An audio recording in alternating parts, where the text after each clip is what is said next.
By simply, as I said, by not giving a thinking about you or discussing about you in my head, that does not mean that memory will not be there. Memory will be always there. No, what is recorded, it will be there. So whatever I experience with you today, it will always be part of my memory. No? It's just that I am not going to it.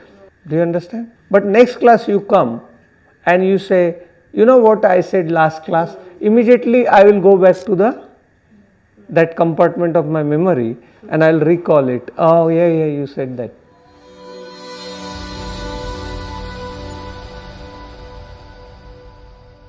There are so many people going around talking about, and that person doesn't even know that you exist on this planet. You are just boiling your blood for nothing. He's going to do what he's going to do. Can't do anything. Yes or no? But you are giving your expert opinion, isn't it? What you are doing, you are wasting your time.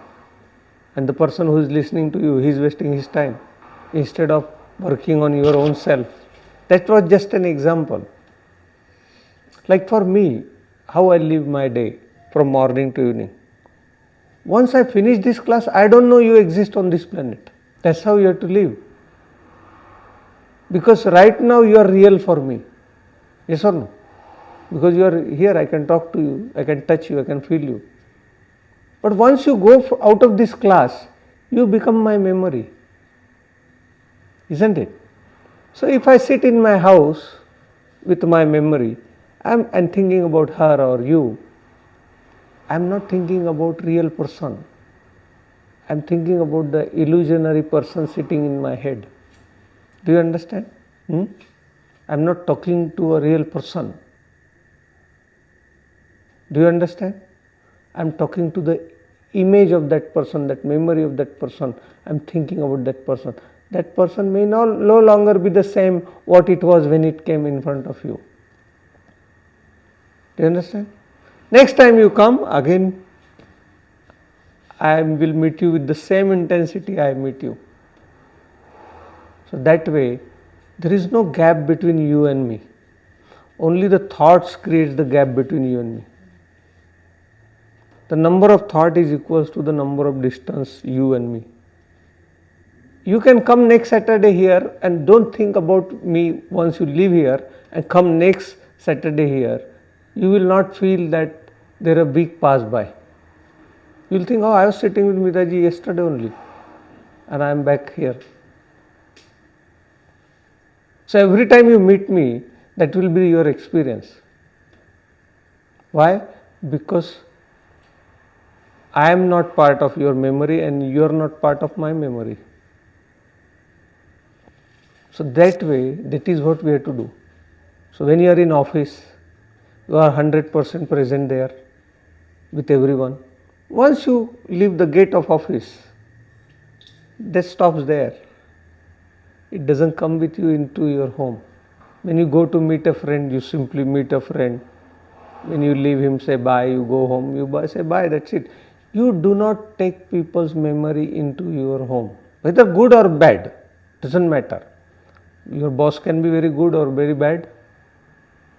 Even if it is good, don't go and talk to your wife, oh, my boss is good at this and that, because tomorrow you're going to crib about him as well. So this is called living in the present moment. What's called? Living in the present. Yeah, wherever I am, I will just stay there. If I am with my wife, I will be only with my wife. If I am with my boss, I will be with my boss. If I am with my husband, kids, just that. Once that person is not physically present in front of you, story finishes. Can I ask a question? For me personally, the reason that all my life I've given so much importance, I used to give so much importance to my mind or thoughts are two reasons. One, the fear that if I forget a memory and there's something to learn from it, I will not because I've forgotten it or I've not. Second, if I need to plan something for the future, and if I don't do it, then that fear of missing out or losing control. So how do you still be in the present, but you use your mind, not let it use you in the right way? By simply, as I said, by not giving a thinking about you or discussing about you in my head, that does not mean that memory will not be there. Memory will be always there. No, what is recorded, it will be there. So whatever I experience with you today, it will always be part of my memory. No? It's just that I am not going to it. Do you understand? Yes. But next class you come and you say, you know what I said last class? Immediately I will go back to that compartment of my memory and I will recall it. Oh yeah, you said that. Do you understand? You don't have to consciously go all the time. The problem is that people are obsessing on the memories. Either they are craving or they are creating aversion. And what I have seen, one day they crave, one day they avoid. Let's suppose I am thinking about Preeti. So Preeti came today, she brought me a chocolate. Did actually? I know that, I saw, it's on the table. So she got 4 big chocolates and my daughter was eating and I said, just keep it away, it's for me. I was just joking. Okay. So my mind will say, how beautiful she is, She's so good, she has that gratitude for me. Every time she brings something. So what mind is doing? Making up stories. Yeah, creating stories. I don't know what emotion she had and she brought it. Maybe it was just lying down and she thought rat will eat, maybe Mita ji can eat. Probably on sale. Yeah, or probably it was on a sale or something like that. Okay, but in my heart, my mind will say, oh my God, she's such a beautiful person, this, that, blah, blah, blah, blah, blah, blah. Next time Preeti doesn't bring anything. What will mind say? Oh my God, she didn't bring anything this time. What happened to Preeti? She must be upset with me. Do you understand what mind does? But if regarding the planning, you mention always in the class that you give 1 hour for the planning. Out of 24 hours, you give 1 hour for planning. So you don't feel that you will miss. But the beauty is you need to understand how your mind works. The moment you know, and when you will know, when you are referring back more to the pauses and stillness. Because when you stay more and more in stillness, you will know how your mind is. So the whole neighborhood lives in your head. Your boss lives in your head. Your friends lives in your head. They don't live outside. The outside world doesn't even know what you are thinking. Does your friend know what you are thinking about him? Does your boss know what you are thinking about him? Does your wife know what you are thinking? To be very honest, I came to the conclusion after so many years, I don't know even my wife or my kids what goes inside them. You can never possibly know how they feel, what they think, how is their experience of life. Like I can only know my experience of life. What I am feeling inside me, what thoughts I am getting, what feelings I am having, what emotion.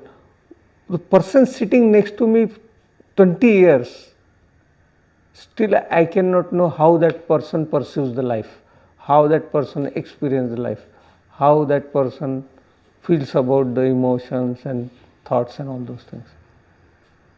So what does that mean? I can never know what other person is or like.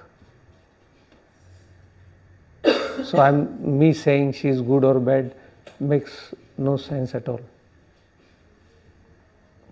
And people are always changing, so there's no Always. So I always tell my student, never make anyone your part of your memory. Does that mean, like for example, I'll give my mother, father, they live in India. Yes? I never remember them. Never ever. But whenever the urge comes, I need to call them, so I pick up the phone, I call them. Does that mean I don't love them? If something happens to any one of them and I get to know, who will be first to respond? Obviously, I will be the first to respond, yes or no? Yes. So just because the illusion which mind has created that if I love someone, then I must They must be part of my memory. And I must be part of their memory. And they must be 24 hours remembering me, and I must be remembering them. Do you understand what is the illusion? They are not actually thinking about the real person, they are thinking about the person who has, that moment has passed.